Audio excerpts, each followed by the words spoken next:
संसार में दौड़ते हुए मन को दिया बुलाए, भीतर बैठा राम बाहर कहां से पाए।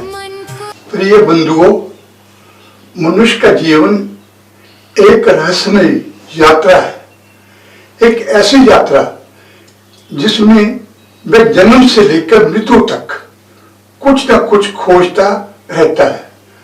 कभी वह सुख की तलाश करता है, कभी सफलता की, कभी प्रेम की, कभी पद की, कभी प्रतिष्ठा की और आखिर में भगवान की। लेकिन सबसे बड़ी विडंबना यह है कि जिस भगवान को वह पाने के लिए पूरी दुनिया में भटकता है, वह उसके भीतर में ही विराजमान होता है। दोस्तों, अगर हम संसार में इधर उधर भागे फिरेंगे तो भगवान कहां से पाएंगे? ये पंक्तियां मनुष्य के उस जीवन का सच्चा उद्देश्य समझाने का प्रयास करती है। प्रिय दोस्तों, क्योंकि आज का मनुष्य बाहरी दुनिया की चकाचौंध में इतना खो गया है कि वह आगे भीतर की दुनिया को भूल चुका है। वह सोचता है कि यदि उसके पास धन, पद, प्रतिष्ठा और सुख सुविधाएं होंगी तो उसे शांति और संतोष मिल जाएगा। लेकिन जब वह इन सब चीजों को प्राप्त कर लेता है, तब भी उसके मन में एक खालीपन बना रहता है। यही खालीपन जिसका संकेत है कि उसने अभी तक अपने जीवन का वास्तविक उद्देश्य नहीं पाया और इसके बारे में वह सदैव भ्रमित रहता है और वह समझ नहीं पाता कि ये आध्यात्मिक शांति स्थायी रूप में कैसे मिले। प्रियजनों, आज मनुष्य की स्थिति ऐसी है, उसे कैसे समझे और समझाए, क्योंकि आज का युग प्रतिस्पर्धा का युग है। हर व्यक्ति एक दूसरे से आगे निकलने की होड़ में लगा हुआ है। बचपन से ही हमें ये सिखाया जाता है कि हमें पढ़ाई लिखाई में अव्वल आना है, अच्छी नौकरी पानी है, अधिक से अधिक पैसा कमाना है और समाज में एक ऊंचा स्थान बनाना है। यह सब आवश्यक तो है, लेकिन जब हमारे जीवन का माध्यम एकमात्र उद्देश्य यही रहेगा, तब तो समस्या उत्पन्न ही होती रहेगी। क्योंकि शिक्षा केवल जीविका का माध्यम ही नहीं है, बल्कि नैतिकता और व्यवहारिकता का साधन भी है। मनुष्य दिन रात काम करता है, भाग दौड़ करता है, तनाव और चिंता में जीता है। उसे लगता है कि ये सब करने से उसे सुख ही सुख मिलेगा, लेकिन सच्चाई यह है कि जितना अधिक वह संसार की ओर भागता है, उतना ही वह अपने आप से दूर होता जाता है। यही कारण है कि आज इतनी सुविधाओं के बावजूद भी लोग मानसिक तनाव, अवसाद, असंतोष से ग्रस्त हैं और ईश्वर को याद करते हैं। परंतु भगवान केवल एक मूर्ति नहीं है, बल्कि कण कण और प्रकृति में व्याप्त है। यही एक विडंबना कि मनुष्य भगवान को पाने के लिए संसार में बढ़ता रहता है और नहीं समझ पाता कि भगवान उसके भीतर ही विराजमान है। धन दौलत के पीछे भागो, मन को चैन न आएगा। झूठे रिश्तों की भीड़ में कौन तुम्हें अपनाएगा। संसार में भागे फिरते हो, भगवान कहाँ से पाओगे। मित्रों, मनुष्य की सबसे बड़ी जिज्ञासा भगवान को जानने और पाने की होती है। वह मंदिर, मस्जिद, गुरुद्वारा, चर्च में जाता है, तीर्थ यात्रा करता है, व्रत उपवास करता है और विभिन्न धार्मिक अनुष्ठान कराता है। ये सब आस्था के प्रतीक हैं और इनका अपना अपना महत्व भी है। लेकिन यदि हम गहराई से विचार करें और जानें, भगवान को केवल बाहरी साधनों से प्राप्त किया जा सकता है। जब तक हमारे मन में द्वेष, अहंकार, लोभ, मोह, माया, वासना और ईर्ष्या भरी हुई है, तो चाहे हम कितनी भी पूजा पाठ कर ले, हमें सच्ची शांति नहीं मिलेगी। भगवान तो एक सर्वोत्तम, निराकार, सर्वव्यापी दिव्य शक्ति है जो ब्रह्मांड के सृजन, पालन और संहार का सूत्रधार है। भगवान को पाने का सबसे सच्चा मार्ग अपने भीतर ही झांकना है। और जब हम अपने मन को शांत करें, अपने विचारों को शुद्ध करें, अपने आचरण को सुधारें, तभी हम भी आत्मज्ञान से भगवान की करीब पहुंचते हैं। दोस्तों, आत्मज्ञान एक प्रतिक्रिया है जिसके द्वारा मनुष्य स्वयं को जानता है। जब हम अपने भीतर जानते हैं तो हमें अपने गुण और दोष दोनों दिखाई देते हैं, क्योंकि मन एक ऐसा दर्पण है जो सब कुछ दर्शाता है। आत्मज्ञान हमें अपने आप समझाने में मदद करता है कि हम कौन हैं, हमारा उद्देश्य क्या है और हमें किस दिशा में आगे बढ़ना चाहिए। ये हमें आत्मज्ञान से ही एहसास होता है कि वह केवल एक शरीर ही नहीं बल्कि एक आत्मा भी है जो परमात्मा का अंश है, जिसे समझने और महसूस करने से जीवन के प्रतीक नई दृष्टि आती है। वह भौतिक चीजों के पीछे भागना छोड़ देता है और आंतरिक शांति की ओर अग्रसर हो जाता है। प्रियजनों, इस संसार की माया बहुत आकर्षक होती है। ये हमें अपनी ओर खींचती है, विश्वास दिलाती है कि यही सब कुछ है। धन, संपत्ति, भोग, विलास, वासना, प्रतिष्ठा, ये सब माया के ही रूप है। माया का प्रभाव इतना प्रबल होता है कि मनुष्य उसमें उलझ कर रह जाता है।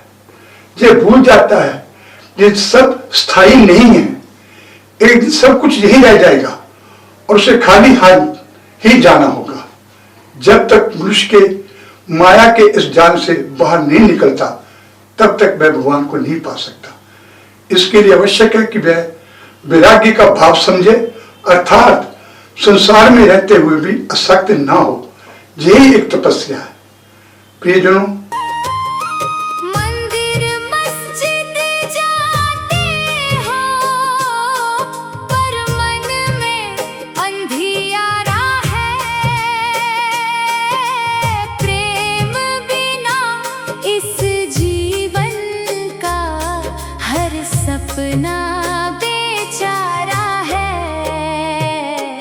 संसार में भागे फिरते हो, भगवान कहाँ से पाओगे। भगवान को पाने के लिए मन का शांत होना अत्यंत आवश्यक है। मन शांत करने के लिए ध्यान, योग, साधना, त्याग, क्षमा इत्यादि इसके महत्वपूर्ण साधन हैं। जैसे ध्यान हमें भीतर की शांति से जोड़ता है। जब हम ध्यान करते हैं तो हमारा मन धीरे धीरे शांत होने लगता है और हमें भीतर की आवाज सुनाई लगती है। यही आवाज हमें सही मार्ग दिखाती है। दूसरा, योग। योग शरीर और मन दोनों को संतुलित करता है। वह हमें स्वास्थ्य और ऊर्जावान बनाता है, जिसके हम अपने जीवन को बेहतर ढंग से जी सकते हैं। साधना वह प्रतिक्रिया है जिसमें हम नियमित रूप से अपने मन और आत्मा को शुद्ध करने का प्रयास करते हैं। यह एक निरंतर अभ्यास है जो हमें धीरे धीरे भगवान के करीब ले जाती है। त्याग हमें बुरी सोच, मानसिकता, अहम, नकारात्मक और छोटे छोटे विवादों से बचाता है। सेवा और करुणा का महत्व भगवान को पाने के लिए अति महत्वपूर्ण मार्ग है। सेवा, करुणा, क्षमा द्वारा जब हम दूसरों की मदद करते हैं और उनके दुख समझते हैं और निस्वार्थ भाव से सेवा करते हैं, तब हम भगवान के करीब पहुंचते हैं। और कहा भी जाता है कि नर सेवा ही नारायण सेवा है, अर्थात जब मनुष्य को सेवा करते हैं तो हम भगवान की ही सेवा कर रहे होते हैं। दया और करुणा का भाव हमें दूसरों के प्रति संवेदनशील बनाता है। यह हमें सिखाता है कि हम केवल अपने लिए नहीं बल्कि दूसरे के लिए जीते हैं। दोस्तों, आज के समय में नैतिक मूल्यों का पतन एक बड़ी समस्या बन गई है। लोग अपने स्वार्थ के लिए किसी भी हद तक जाने को तैयार है।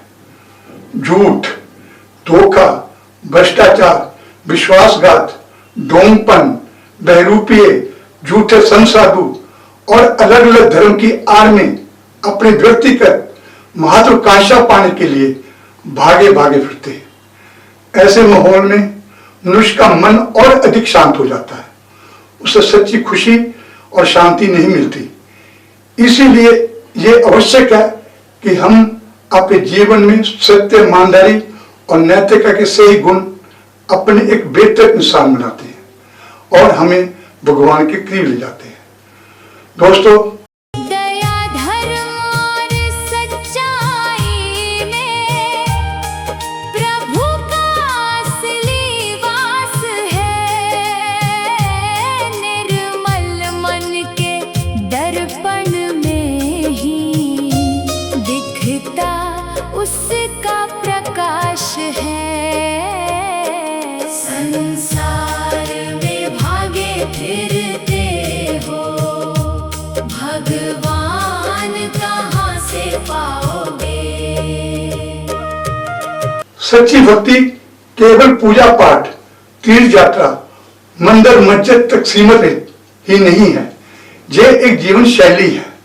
सच्ची भक्ति का अर्थ है अपने मन को शुद्ध करना और अपने विचारों को सकारात्मक बनाना और कर्मों को नेक बनाना है।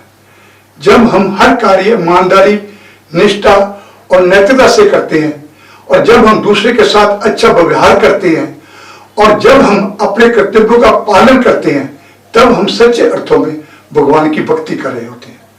साथियों, जीवन वास्तविक उद्देश्य केवल धन और सफलता प्राप्त करना नहीं है। ये सब जीवन के साधन हैं, साध्य नहीं। जीवन का सच्चा उद्देश्य अपने आप को जानना और भीतर की शांति को प्राप्त करना है, एक अच्छा इंसान बनना है, नैतिकता के मार्ग पे चलना, और जहां भी समय मिले इन गुणों का प्रचार और प्रसार करने में हमारा जीवन सार्थक हो जाता है।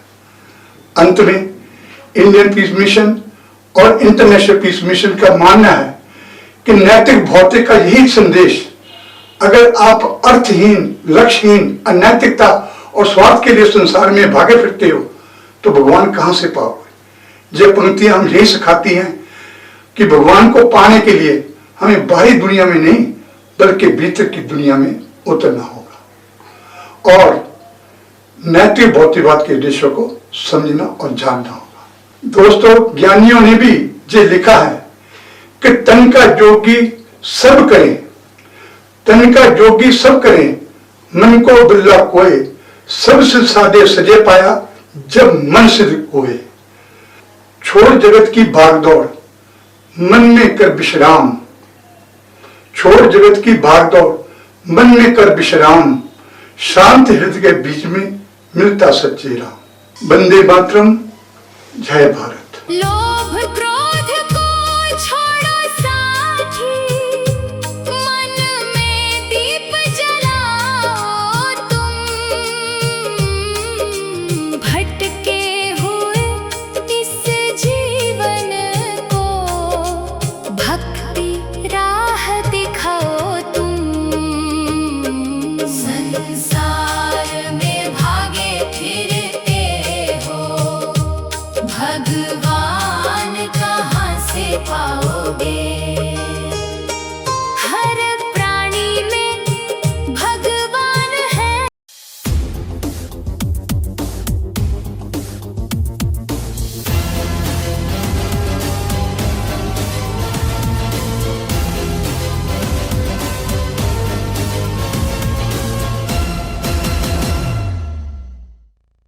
कृपया सहयोग के रूप में हमारे चैनल को सब्सक्राइब करें, वीडियो को लाइक, कमेंट व शेयर करने की कृपा करें ताकि हमें आगे कुछ और नया करने की प्रेरणा मिले और आप इस शांति और नैतिकता की उपलब्धि के यज्ञ में सहयोग दें।